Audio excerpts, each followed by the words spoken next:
Hello, hockey, basketball, and soccer fans. My name is David. Thought I would start this video at 9:45 on the morning of Monday, 7th of August, Eastern Time. It's a public holiday in quite a few Canadian provinces, among them Ontario and BC. I do think, just before I respond to this TSN Sports Center clip about the off seasons of Canada's NHL teams, thought I would give thoughts to those who have been forced to evacuate, who have died, relatives, friends, those who have died in various wildfires across Canada, in particular in British Columbia, as well as those who have been had to evacuate and been or forced to evacuate or are on evacuation alert. Yeah, these wildfires are just pretty much every night on the news, on CBC News, Vancouver News. Wildfires, water restrictions now in effect across much of the lower mainland of BC. Yeah, it's very tough going over there. Yeah, I don't want to ever take for granted that I live in a city in Toronto where the wildfire risk is rather low, but still, it's hard not to think of them. It's hard also not to think of the town of Lytton, which 2 years ago was almost burnt to a crisp, and I don't think it has quite recovered yet. Enough of that. I would also just before I go to the hockey news, I would go to Canada's women's soccer team. Oh boy, it was just went out with a whimper in the third and final game of the group stage. 4-0 in favor of the Australian adult Olympic team in the relevant FIFA World Cup in the land down under. What a letdown. Hopefully there will be some big changes made so that the Canadian adult Olympic team has a chance in hell of qualifying for the Paris 2024 Olympic tournament. It's could be 2 games be played next month against its Jamaican counterpart. Yeah, I'm not so confident about that win because so many problems with Canada's soccer. Fell over there. Well, at least they did better than the out men's team over in Qatar did. Well, with no points and all that. Yeah. And, well, enough of that. I'm going to head over to the Raptors. Offseason did some moves. Whether enough of them actually made the team better, we'll find out. Starting probably, by October or so. But last season was an embarrassment. Just made one, the front office made one ad, that of center Jakob Poeltl, but that was pretty much about it. And the Raps couldn't quite hold on against the Chicago Bulls in that play-in game, with the teams respectively having finished 9th and 10th on the winning percentage of the Eastern Conference. Bulls end up going on. Raps, because they finished below 8th, had to win 2 games in a row just to get into an NBA playoff spot. Didn't happen, so what can you do? So now I'm going to go to this episode of Sports Center. It's hosted by Tessa Bonhomme, featured Frankie Corrado and Craig Button. Well, the off seasons of Canada's NHL teams. So I would say that when it comes to off seasons, yes, I know that Corrado claimed that having a good off season, didn't necessarily mean that the team in question would start off well.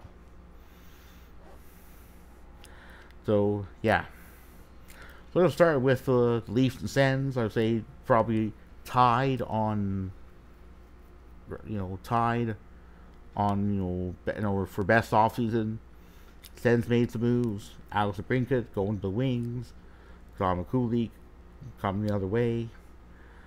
Signing of Vlad Tarasenko off free agency. Very useful signing. He's been a winger, St. Louis Blues for quite some time, and then late last season was flipped to the Rangers, and then apparently decided to test the market, and well, he got a one-season contract with the Senders. I'll see if that works. I also think of Ewan Scorpsalo, who beat the Leafs. Beat the Leafs in a 2020 quarterfinal qualification series that had been taking place at the Scotiabank Arena bubble in Toronto downtown. Yeah. But Corpy has been, kind of hot and cold. And against the Oilers, he gave him some soft goals. So I'll see if Corpy's gonna work. I have my doubts, but maybe he'll prove me wrong. Leafs did make some changes. Well, some way they were forced to because, Ron O'Reilly, Noel Chari, and Luke Shen all gone. Physicality, much worse, without adequate replacement. So we'll have to see what happens. Max Domi, John Klingberg, Todd Bertuzzi, and I forget. Yeah, I draw my head. Todd Bertuzzi, Max Domi, John Klingberg, and Ron Reeves. I'll see if those additions work. Leafs are, as of now, a bit under $2.07 million US over this season's salary cap, even after taking into account the cap hits of Jake Muzzin and Matt Murray due to the statuses of those two players as long-term injured, better known and cap hits on what is known as LTIR. So yes, there's been some controversy over Matt Murray's status as an LTIR man, but I would say that Murray's, figuratively speaking, made of glass, and, I don't know if the Leafs are going to use him again. We'll have to see what happens. There's no doubt, however, that the Leafs had to make changes. Whether GM Treliving has made enough of the right ones, hard to tell. TSN's scouting director Craig Button did claim, however, that the Leafs had gotten no better during their offseason. Well, it's difficult to disagree with respect to playoff readiness. I'm not sure if, in terms of the blue line, the acquisition of Klingberg is going to work, or it's going to be enough. When it comes to various lines by various teams, it's quite common that the defenseman will only play on one line in one game. Well, some will play on two lines, but not all. So let's see what happens. Any defenseman will likely be playing on at most two lines per game. So that is yeah. I don't think the blue line is tough enough, or at least defensively, still too leaky. But we'll see what happens if the Leafs can outscore their problems during regular season. Postseason will be tougher because even if the Leafs end up winning the Atlantic, which is a big if, I would say, it's in the postseason, being able to effectively defend, will separate those teams that end up having at least some playoff success from those that have none. Let's see what happens. Winnipeg Jets, it's hard to argue they're worse than third in terms of having off seasons. The acquisitions of Rasmus Kupari, Gabe Vilardi, And obviously, Alfalo for the Kings. Certainly is a big shakeup. It's going to be difficult to get used to. When I watch those various broadcasts, Kings don't have those players anymore, although they used to have them. They've been there for quite some time, apparently, and they're apparently quite young. I thought they might have been older because they seem like when I think of those three, I think they've been around for quite some time. I'm not sure if they've been only with the Kings or they had only been with the Kings before the trade to the Jets that brought Pierre-Luc Dubois down to southwestern California. But it is what it is. It's going to be interesting to find out if that team will end up, better. Jets have had lots of turmoil in their locker room, and it'll be interesting to find out if they did get better in the offseason.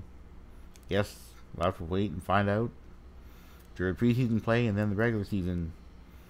In the last season, the Canucks, team I'm going to get to next, ended up having to start the regular season quite badly with just 4 points. Oh, excuse me. Yeah, that's right. With just 6 points in their first 9 games. But over the first 7, ended up losing them all. 2 in overtime, so they got 2 points over the first 7 games. Not very good. 2 out of possible 14 points. Not good. And the Canucks never recovered from that. At least they didn't come very close to seeing playoff action. March, they kind of woke up, but that was it. They're too far back. Demko didn't do very well in the early going of the season. October, November, gave him some soft goals. December he was injured and out for over 2 months. And the rest of the goaltending didn't do very well either. Allowed a bunch of ugly goals. Caldelli allowed quite a number of ugly goals. And down with the Jets. See how he plays. It's a 1-season contract. And then we have Spencer Martin, who was waived last season, sent down to the Abbotsford Canucks of the American Hockey League. So let's see what happens with the Canucks, all that. I mean, they did make changes. I mean, I've watched various episodes of the Locked On Canucks podcast, part of a Locked On Sports series of podcasts, via the Locked On NHL Pods series. So yes, I'm definitely into the Canucks now, and yeah, they made some changes to the blue line, adding Ian Cole, Carson Soucy, respective free agents from the Bolts and Kraken, added a third-line center via Teddy Bluger. Whether any of these additions or enough of them will work to propel the Canucks into a playoff spot, we shall see. So, the Canucks, I would say, would be the 4th best offseason. Some teams the blue line, but they have a bit under $1.5 million of cap space after taking into account the cap hits of players on LTIR. But who knows? Canucks may be the same as before, but again, they add these players and then they start off not so good. Well, let's see what happens. Now to get into a tie between the Oilers and Habs for 5th best offseason. Or 2nd worst. If we want to see for the other end. The Habs definitely did make some additions here and there, and Alex Newhook is another one of them and all that. Not expected to go anywhere, but I know that Frankie Corrado of TSN claimed the Habs deserve to be ranked at the very bottom. When I'd say the Habs made some moves, they deserve to be ranked a little bit higher than that. I'll get to the Calgary Flames later, but definitely the Oilers, certainly made some moves. Getting rid of Kyle Yamamoto, Tim Costin, yeah. Nick Buke said, well, the problem with the Oilers is that those guys, the lack of point production from the bottom 6 forward group helped do the Oilers in. Maybe not to the same degree as lack of scoring throughout the lineup did the Leafs in, but in against the Panthers, but still, when the chips were down against the Golden Knights, Game 3 was a 5-1 loss for the Oilers. Game 6 was a 5-2 loss. Mo didn't score a goal. I don't think Costin did either. Evander Kane didn't score a goal. and Kane was added two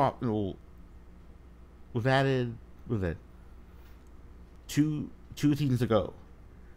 After the Sharks had terminated his contract. Kane had this domestic dispute, and he had a redemption. He redeemed himself two seasons ago, 2 postseasons ago. He was very effective, physical player. He put up points like there had been no tomorrow, and yet this past postseason, point production went like that. He put up just 5 points over 12 games that he played. I believe he only put up 1 point in an assist in 6 games he played in the Oilers Golden Knights series. Yeah, the Oilers, Corrado claimed, the Oilers hadn't needed to do too much. Well, I agree with TSN Craig that the Oilers, the Oilers didn't get better. I have to wonder if the Kings got better, which is the other part of his claim. But I don't think that the Oilers hadn't needed to do much. Well, I understand there was a need to get rid of Costin and Yamamoto, guys who didn't step up in the postseason when it mattered the most, when it mattered in that conference semifinal. What a letdown! The Oilers' defense was not very good in a lot of those games, but to be fair, where's the scoring from the bottom 6? From Evander Kane, who's missing too much against the Golden Knights, and it just Oilers saw a 2-1 lead that they had amassed by the 17-minute mark of the first period of Game 6 disappear and turn to a 5-2 loss. That's right, the Oilers' defense just collapsed in that game. So, are the Oilers our better team? I'm not convinced they are. I still give the Oilers the best chance of seeing Stanley Cup action among Canada's teams, because quite simply, the Leafs aren't a lot better either. And the last 2 postseasons have proven to me that the Oilers are, have the capability of going further in the postseason. But again, 2 postseasons ago, the Oilers end up in a conference final. The Leafs end up winning just 3 playoff games. Calgary Flames end up winning 5. But the Flames end up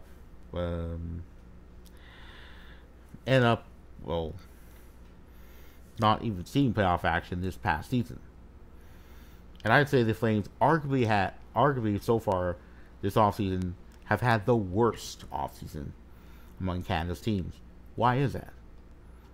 Well, aside from new GM Craig Conroy has made some moves, mostly of league minimum players with kind of around league minimum cap hits, $775, whatever, $775,000 US, forget it, whole bunch of those, and acquiring center Yegor Sharangovich from the Devils in exchange for Tyler Toffoli. Well, Sharangovich, Toffoli sent the other way, high-scoring winger. Well, Toffoli wanted out. It's best for the Flames to cut their losses, at least try to get something out of the final, out of what was to have become the final season of Toffoli's contract. Well, how Sharangovich performs on his new team, we'll have to see. But I'm asking myself, is that it? Is that all? Flames are so bad.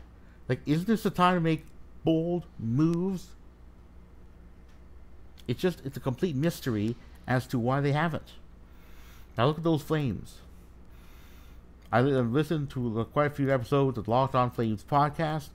Another series, another one of those, Locked On Sports series of podcasts. And I have to ask myself, the Flames that co-hosts Jess Mosto, the main co-host, and Nick Zararas, secondary co-host, have made with the Flames pretty much haven't gone nowhere. Not going too far during this offseason. I understand that Craig Conroy's new. Look at what new Leafs GM Treliving has already done. Look at Craig Conroy. Isn't this the time to shake things up? Those Flames just missed out on postseason play. So it's hard to argue that the Flames so far haven't had, among Canada's NHL teams, the worst offseason. Anyway, I'm going to wrap up this video. So if you like the video, make sure to click the like button at the bottom of the screen or whatever. If you want to subscribe to my channel, please feel free to do so. Subscribing to my channel will ensure you get more time notifications of videos that I put out. And I do try to put out videos at least every other week. It's hard to believe that even in early August, hockey hasn't completely slipped from my mind. Over the weekend, Saturday Eastern Time, I watched the gold and bronze medal games of the 2023 Hlinka Gretzky Cup, featuring under 18 hockey teams from different countries. So for the gold medal game between the Canadian and Czech national teams, and in the bronze medal game, the American and Finnish teams. Americans got bronze, Canadians got gold, but it was required almost completely until not even 20 seconds to go in single overtime. It looked like it was going to be double overtime that it would be, at the very least, the gold medal game would need, but concluded. Very critical goal. Proud of the team for Canada, but again, it was a nail biter, to say the least. Hopefully, we won't have too many of those in the postseason, at least not. But again, it's the reality of the postseason is being able to score those goals and have that depth, have that scoring depth. And unless the Canucks last season did have so many problems scoring, it was defending against odd-man rushes and in their own zone, poor play, turnovers, you name it, killed them. And it was really only, in March when the Canucks end up going from having earned on average under a point per regular season game to earning over a point per regular season game. Yeah, up with 83 points over 82 games. Not great. And a dozen points out of the nearest available playoff spot. Definitely a drop down. So yes, it's going to be very interesting to see how those Canadian teams do. I subscribed to NHL Center Ice early, by May of 2021, so I could watch more of those Canadian teams in action during that NHL season. All seven Canadian teams played in a division of their very own, the North Division. Habs ended up going on to see Stanley Cup semifinal play and ended up in a Cup final. It would have been nice if a non-Habs Canadian team had instead gone there, but they were where they were, and the non-Habs Canadian teams that season only played games against each other and the Habs. Because the Habs ended up advancing past the second round of the 2021 Stanley Cup playoffs. So, we wrap this up. I'm going to say, go Leafs go Raptors go, and go Canada go. Hope everyone enjoys what's left of the Simcoe Day weekend, as it is known in Ontario, BC Day weekend, as known in that western province. Known by other names, different provinces. I forget all the names, but Civic Holiday, happy weekend, happy holiday weekend. Hope enjoy, if you get a chance to do so, what remains of that weekend. Goodbye for now.